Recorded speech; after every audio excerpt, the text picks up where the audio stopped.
and he kept trying to pull the oars a little faster.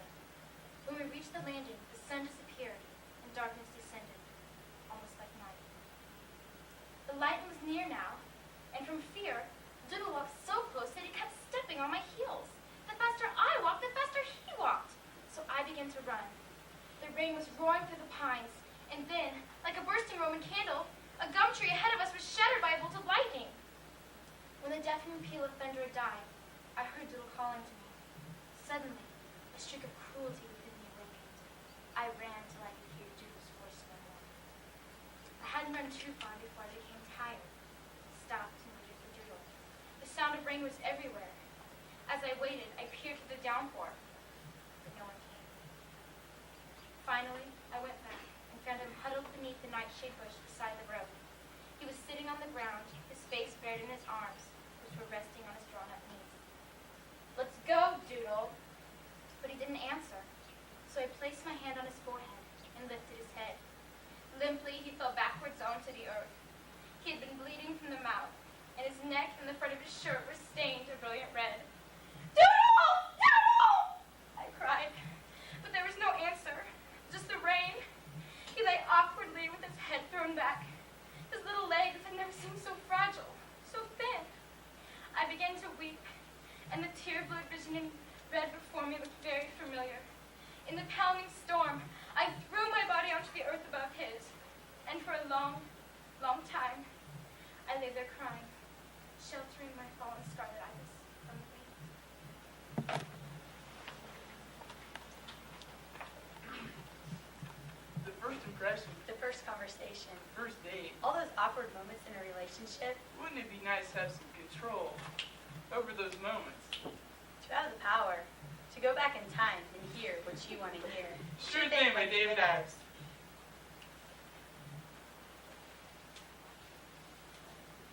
Excuse me, is this chair taken? Excuse me? Is this chair taken? Yes, it is. Oh, sorry. Sure thing. Excuse me, is this chair taken?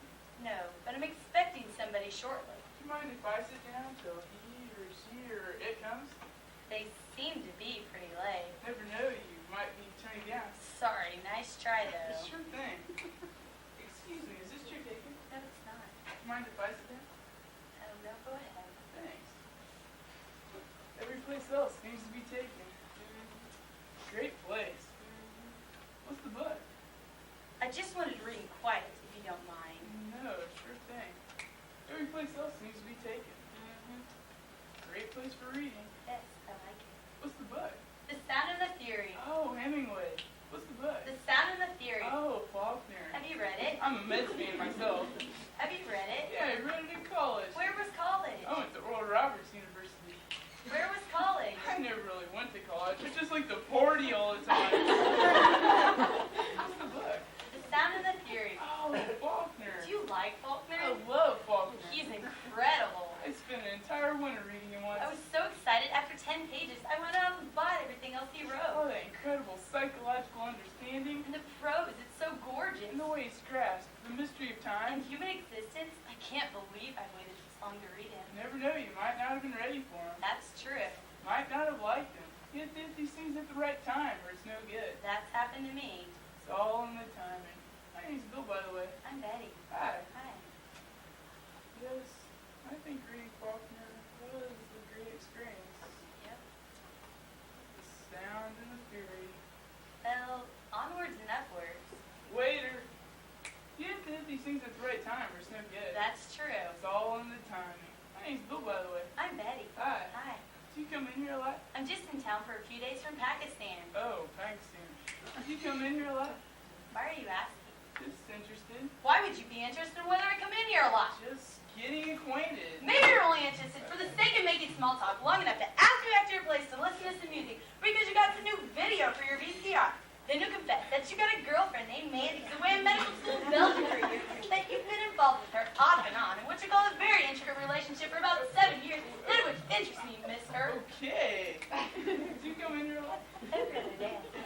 I come in here quite a lot. I don't remember seeing you. You must be on a different schedule. Misconnections. That's different time zones. Amazing how you can live right next door to somebody in this town, not even know it. I know. City life. It's crazy. You probably pass each other in the street every day, right in front of this place, probably. Yep.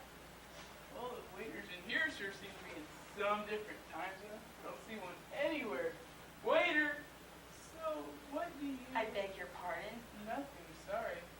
We must be on different schedules. Misconnection. Yes, different time It's zones. amazing how you can live right next door to somebody in this town and not even know it. I know. City life. It's crazy. You were waiting for somebody when I came in here, were you? Actually, I was. Oh, boyfriend? Sort of. What's a sort of boyfriend? My husband. What's a sort of boyfriend? My lover. Here she comes right now. You were waiting for somebody when I came in here, were you? No, just reading. Sort of a sad occupation for a Friday night, isn't it? Reading your all by yourself? Do you think so? Well, sure, I mean, what's a good-looking woman like you doing out alone on a Friday Trying to night? keep away from lines like that. No, listen.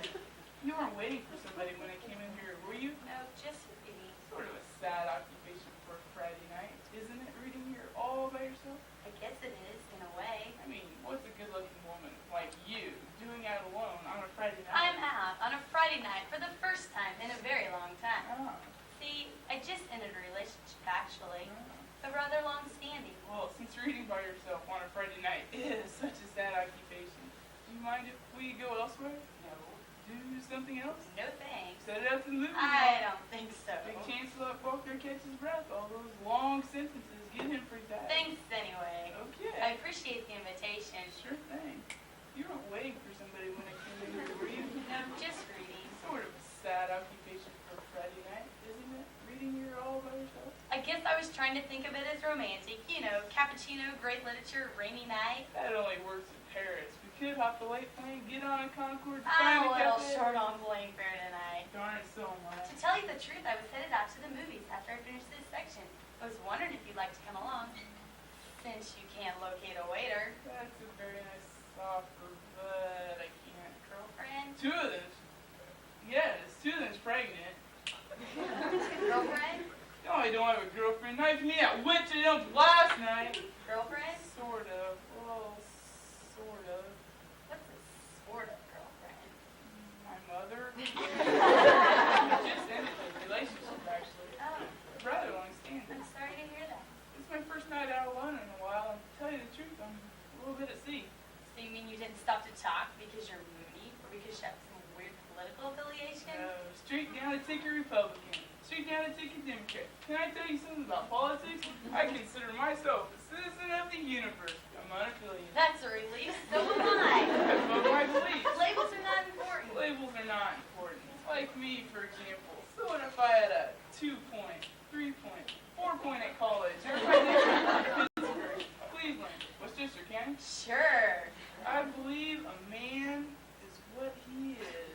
A person is what he is. A person is what they are. So do I. So what if I admired Trotsky? So if I once had a total body liposuction? So if I once spent a year in the Peace Corps? I was acting on my convictions. Convictions are important. Just can't hang a sign on a person. I bet you're a Scorpio. You know, to tell you the truth, I was headed out to the movies after I finished this section. I was wondering if you'd like to come along.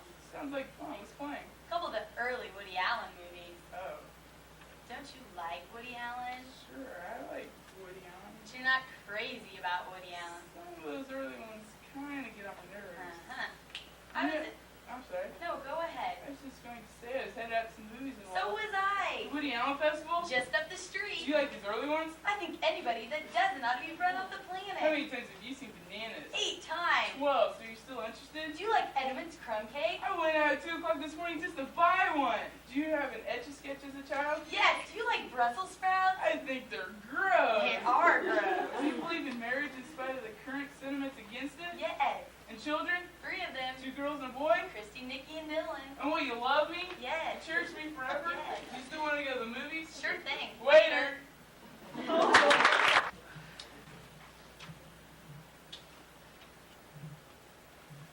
Children often pick bedtime for their liveliest fights. Night after night, in the darkness of their bedrooms, they become opponents in pajamas.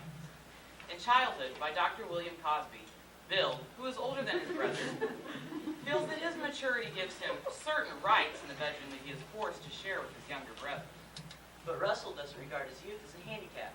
Every night, he is ready, willing, and able to fight for control of the one small mattress the brothers share. Childhood by Dr. William Cosby.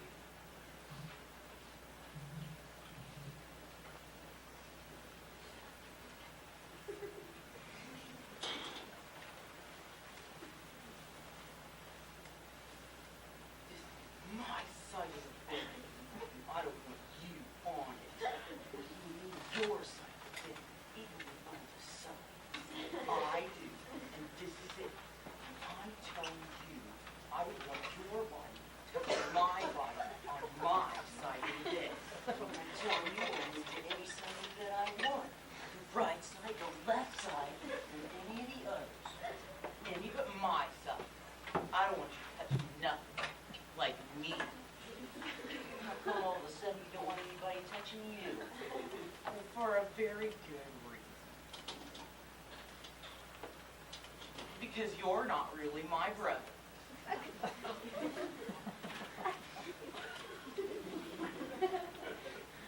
Oh, I'm somebody's brother. That could be. You just don't happen to be mine. How do you know? Did you look it up or something? No, you weren't born here. Who brought me here? The store? No, the police. They said, take care of this boy until he starts touching. Touch your raggedy old body anytime I want to. You take that back. It's all yours. Okay, you take this. And I'm going to relax. Not anymore. Yeah? Can you 2 times laugh? I'm getting 3 times laugh.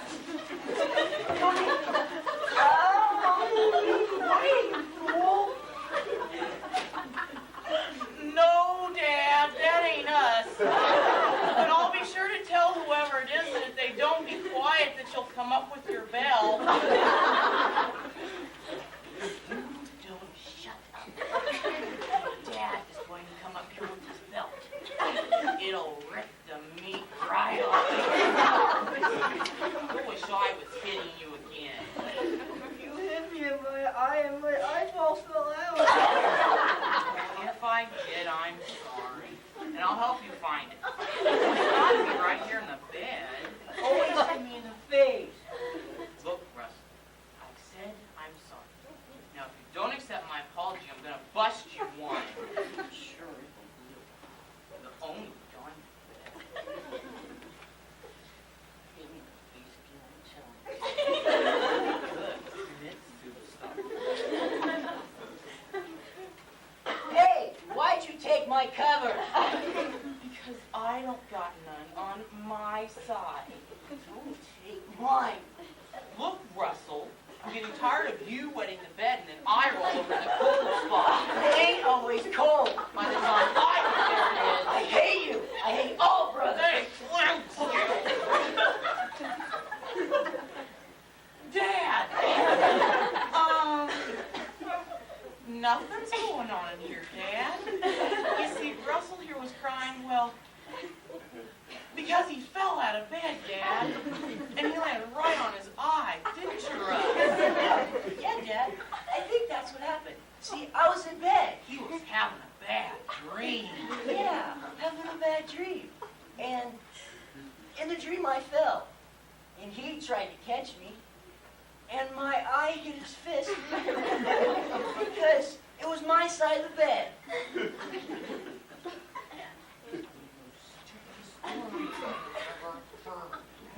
Sounds stupid. You gotta understand, Dad. He was saying they were his covers. And that police brought me here. And that you weren't really my father. Wait a minute, Dad. Okay, we'll be quiet now. You won't have to come in with your belt or nothing. We'll go to sleep now.